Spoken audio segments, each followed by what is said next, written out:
పాసిల్ సునీల్ కుమార్ గారికి సైకిల్ గుర్తుపై మీ పవిత్రమైన ఓటు ముద్రను వేసి అత్యధిక మెజార్టీతో గెలిపించ ప్రార్థన. ఓటర్ మహాశైలారా మరియు ఎన్డీఏ కూటమి అయిన తెలుగుదేశం, జనసేన, బీజేపీ బలపరిచిన తిరుపతి పార్లమెంటు నియోజకవర్గం బీజేపీ అభ్యర్థిగా పోటీ చేయించున్న డాక్టర్ శ్రీ నియోజకవర్గం ఓటర్ మహాశైలకు నమస్కారం. తేదీ 13/5/2024 సోమవారం రోజు జరగనున్న అసెంబ్లీ, పార్లమెంటు అంటే ఎమ్మెల్యే, ఎంపీ ఎన్నికలలో ఎన్డీఏ కూటమి అయిన తెలుగుదేశం, బీజేపీ మరియు జనసేన బలపరిచిన గూడూరు శాసనసభ నియోజకవర్గం తెలుగుదేశం పార్టీ అభ్యర్థిగా పోటీ చేయి.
సునీల్ కుమార్ గారికి సైకిల్ గుర్తుపై మీ పవిత్రమైన ఓటు ముద్రను వేసి అత్యధిక మెజార్టీతో గెలిపించ ప్రార్థన. ఓటర్ మహాశైలారా మరియు ఎన్డీఏ కూటమి అయిన తెలుగుదేశం, జనసేన, బీజేపీ బలపరిచిన తిరుపతి పార్లమెంటు నియోజకవర్గం బీజేపీ అభ్యర్థిగా పోటీ చేయించున్న డాక్టర్ శ్రీ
ఓటర్ మహాశైలకు నమస్కారం. తేదీ 13/5/2024 సోమవారం రోజు జరగనున్న అసెంబ్లీ, పార్లమెంటు అంటే ఎమ్మెల్యే, ఎంపీ ఎన్నికలలో ఎన్డీఏ కూటమి అయిన తెలుగుదేశం, బీజేపీ మరియు జనసేన బలపరిచిన గూడూరు శాసనసభ నియోజకవర్గం తెలుగు ఆమె కూడా 59 దాటితే 60 దాటితే ఇప్పుడే చెప్పారు మేడం గారు 4,000 ఎంత 4,000 రూపాయలు బాబు గారు ఇస్తున్నారమ్మా. అట్లాగే తల్లి గతంలో జగన్మోహన్ రెడ్డి గారు అమ్మా వచ్చే నెల నుంచి అమ్మా చంద్రబాబు అందరికి పెన్షన్ ఇస్తామమ్మా, అందరికి ఇస్తాం మేము పెద్దనా కదా. ఎంత ఇస్తున్నాడు ఇప్పుడు 13,000 మాట తప్పేది లేదమ్మా. రేపు చంద్రబాబు నాయుడు గెలిస్తే మీ ఇంట్లో ఎంతమంది పెట్లుంటే అన్ని 15,000 అమ్మా. ఒకరుంటే 15,000, ఇద్దరుంటే 30,000, ముగ్గురుంటే 45,000, నలుగురుంటే 60,000 అమ్మా. ఎక్కడ కూడా కండిషన్స్ లేవు. జగన్మోహన్ రెడ్డి గవర్నమెంట్ లో మీకు కరెంట్ కానీ ఎక్కువ ఇస్తే అమ్మఒడి కట్టు, మీకు పొలం ఉంటే అమ్మఒడి కట్టు, మీ ఇంట్లో మీ ఆయనకో నీ కొడుకో బైక్ ఉంటే అమ్మఒడి కట్టు, అన్ని కట్ చేశాడు. కానీ చంద్రబాబు నాయుడు గారమ్మా ఎక్కడ కూడా ఏం ఆంక్షలు లేకుండా ఎంతమంది పెట్లుంటే అన్ని 15,000 ఇస్తారమ్మా చంద్రబాబు నాయుడు గారు చెప్పి మీకు తెలియజేస్తుంది తెల్లారా. అట్లాగే తల్లి ఇక్కడ అందరూ కూడా బీసీలు ఎస్సీలు ఉన్నారా? బీసీలకి 50 సంవత్సరాలు దాటితే 4,000 పెన్షన్ అయ్యా. తర్వాత ఎస్సీ ఎస్టీ యాక్ట్ లాగానే బీసీలకి సపరేట్ చట్టం తెచ్చి ఎవరైనా సరే బీసీలని కులం పేరుతో తిట్టే మీరు కూడా ఎస్సీ ఎస్టీ చట్టంలో కూడా మీకు కూడా పకడ్బందీగా ఒక చట్టం తయారు చేశాడు చంద్రబాబు నాయుడు గారు అని చెప్పి బీసీ వాళ్ళు తెలియజేస్తున్నాయి. అట్లా 27 పథకాలని ముఖ్యంగా తల్లి ఎవరన్నా మన ఇంట్లో చనిపోతే చంద్రబాబు నాయుడు ఉన్నప్పుడు అప్పటికప్పటికి బీమా మిత్రులు వచ్చి 5,000 రూపాయలు మీకు ఇచ్చేది. నెల రోజుల లోపల 1,95,000 మీ అకౌంట్లో పడేది. యాక్సిడెంట్లో చనిపోతే 5 లక్షలు పడేది. ఈరోజు అది కూడా మొత్తం రద్దు చేశాడు ఈ మహానుభావుడు. అట్లాగే తల్లి మన బిడ్డలు ప్రైవేట్ స్కూల్లో చదవాలంటే బెస్ట్ అవైలబుల్ స్కూల్స్ అని పెట్టి దాంట్లో ఫ్రీగా చంద్రబాబు నాయుడు చదువు చెప్పించాడమ్మా. ఈరోజు జగన్మోహన్ రెడ్డి రద్దు చేశాడు. అట్లాగే తెల్లారా అంతెందుకమ్మా ఆయన మీరు ప్రతి సంక్రాంతి పండగకి ఏం తల్లి స్టోర్కి పోతే ఒక సంచి ఇచ్చేవాళ్ళు గుర్తుందా? చంద్రన కానుక. ఈరోజు ఇస్తున్న బియ్యం కాదు, ప్రధానమంత్రి గారు బియ్యం ఇచ్చి ఆయన ఫోటో వేసుకొని పొదులు పడుతున్నాడు. కాబట్టి ఈ యొక్క ఆంధ్ర రాష్ట్రంలో మొత్తం దళితులు చనిపోయారు ఈ గవర్నమెంట్లో. ఎందువల్లంటే తల్లి మీకు డాక్టర్ సుధాకర్ కరోనాలో మాస్క్ అడిగాడు, ఆ పాపానికి చొక్కా చెప్పి రోడ్డు మీద పడేసి ఈడ్చి చంపేశారమ్మా ఆయన ఎస్సీ. అట్లాగే తల్లి తిరుపతిలో ఒక డాక్టర్ అమ్మ పెదాలకు లిఫ్టిక్ వేసుకుంది. ఏమన్నా లిఫ్టిక్ వేసుకోకూడదా పేదవాళ్ళం?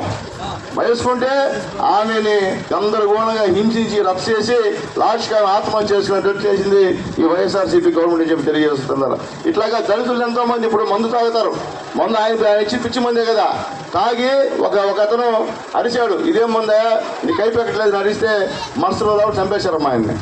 ఏమో మన మామూలుగా అడిగిన వాళ్ళు కానీ ఎక్కడైనా కానీ స్లమ్స్లో తాగిన తర్వాత అరుపులు ఉంటాయి, అరుపు లేకుండా కదా, అందుకని చంపేస్తారమ్మా చెప్పండి. అట్లా మన వాళ్ళందరూ చంపేసిన వ్యక్తి ఈ జగన్మోహన్ రెడ్డి గారిని తెలియజేస్తున్నారు. అలాగే తల్లి వాలంటీర్లు ఎవరిని మేము తీయము, వాలంటీర్లు అందరూ మేము పెట్టుకుంటాము కొనసాగిస్తాము. ఈయనలాగా 5,000 ఇచ్చి రాజకీయాలకు మేము వాడుకోము, మేము 10,000 గౌరవ వేతనం ఇస్తాము.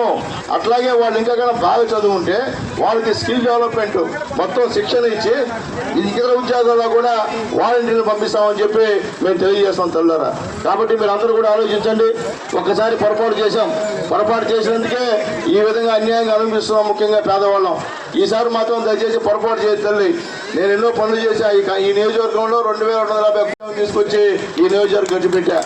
అయితే ఏమో మీరందరూ కూడా ఒకసారి అవకాశం అని చెప్పి నన్ను కూడా ఓడించారు.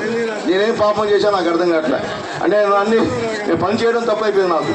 కాబట్టి తెల్లారా మీకు వైఎస్ఆర్సీపీ నాయకులు చెప్తే ఓట్లు పడ్డాయి. ఈ ఊర్లో కూడా మెజార్టీ ఏ సార్ నిజామాబాద్ సర్పంచా?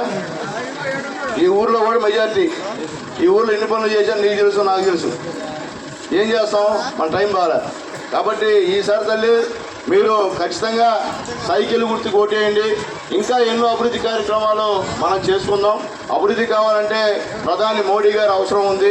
కాబట్టి ఎన్డీఏ అభ్యర్థికి కమలం గుర్తుపైన ఓటేయమని చెప్పి మిమ్మల్ని అందరినీ కోరుకుంటూ, అట్లాగే ఇప్పుడు పెద్ద పెన్షన్ రాలేదన్నాడు, మేము వచ్చిన తర్వాత మొట్టమొదటి ఆయనకే పెన్షన్ ఇప్పిస్తామమ్మా. అలాగే ఒక తల్లి వచ్చి నా బిడ్డ ఎంఏ బీఈడీ చేసింది, నా బిడ్డకు ఉద్యోగం రాలేదని చెప్పి తల్లారా ఈ జగన్మోహన్ రెడ్డి మనకేం చెప్పాడు, నేను రావడం డిఎస్సీ వేస్తా అన్నాడు. వేసాడా?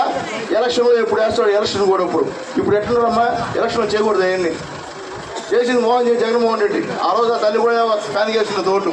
కానీ రేపు చంద్రబాబు నాయుడు వచ్చినామమ్మా మొట్టమొదటి సంతకం మెగా డిఎస్సీ అమ్మ. బాబు గారు మొట్టమొదటి ప్రమాణం స్వీకారం చేసినటువంటి తర్వాత మొట్టమొదటి సంతకం డిఎస్సీ మీద పెడతా తల్లి నీ కూతురికి ఉద్యోగం వచ్చే పడి చంద్రబాబు నాయుడు గవర్నమెంట్ చెప్తానని చెప్పి నేను తెలియజేస్తున్నామ్మా.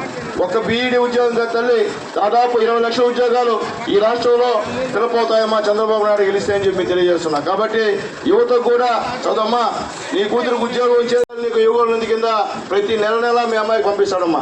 అది ఎన్ని సంవత్సరాలు కావచ్చు, మీ అంటే అన్ని సంవత్సరాలు అవసరం లేదు మీకు. ఎందుకంటే నెక్స్ట్ వచ్చే నెలలోనే మీకు బాబు గారు కలిసిన తర్వాత మెగా డిఎస్సి పడుతుందమ్మా, నీ బిడ్డ ఖచ్చితంగా ఉద్యోగం వస్తుందని చెప్పి నేను తెలియజేస్తున్నాను. అయితే ఉద్యోగం రావాలంటే ఏం చేయాలా? ముఖ్యమంత్రి అవుతాడు కాబట్టి సంతోషం.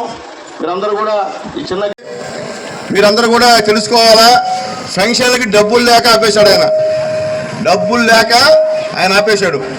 అదేమంటే ఆయన పెన్షన్ పంచాలంటే వాలంటీర్లు అవసరం లే.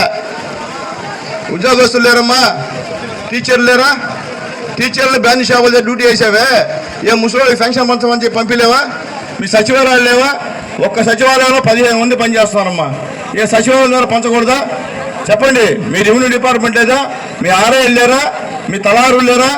పంచకుండా నువ్వు డబ్బులు ఇవ్వకుండా కావాలని బాబు గారి పైన అసత్వ ప్రచారం చేస్తున్నావు చెప్పి మీరు కూడా ఆలోచించాలా. మీరు కూడా దాన్ని తిప్పుకోవాల్సిన అవసరం ఉంది. తెలుగుదేశం పార్టీ నాయకులారా దయచేసి ఆలోచించండి. మనం పోయినాం, మనము ముస్లింలకు ఫంక్షన్ దగ్గరికి వెళ్ళి మనం వాటర్ ప్యాకెట్లు మజ్జిగ ప్యాకెట్లు ఇచ్చాం. మనం ఆయన 33 మంది చనిపోయారు. ఎవరి జీవానికి? ఆయన జీవానికి. ఆయన వచ్చి మన పైన పడుతున్నాడు. కాబట్టి దయచేసి ఆలోచించనమ్మా. పెన్షన్కి డబ్బులు లేక అయినా కావాలని మేము తప్పుదో పట్టిస్తున్నాడు.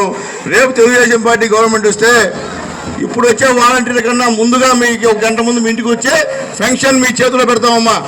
మీరు ఎవరికి సచివాలయం పోబడలే. మేము పెట్టే బాధ్యత మాది, చంద్రబాబు నాయుడు గారిని చెప్పి మేము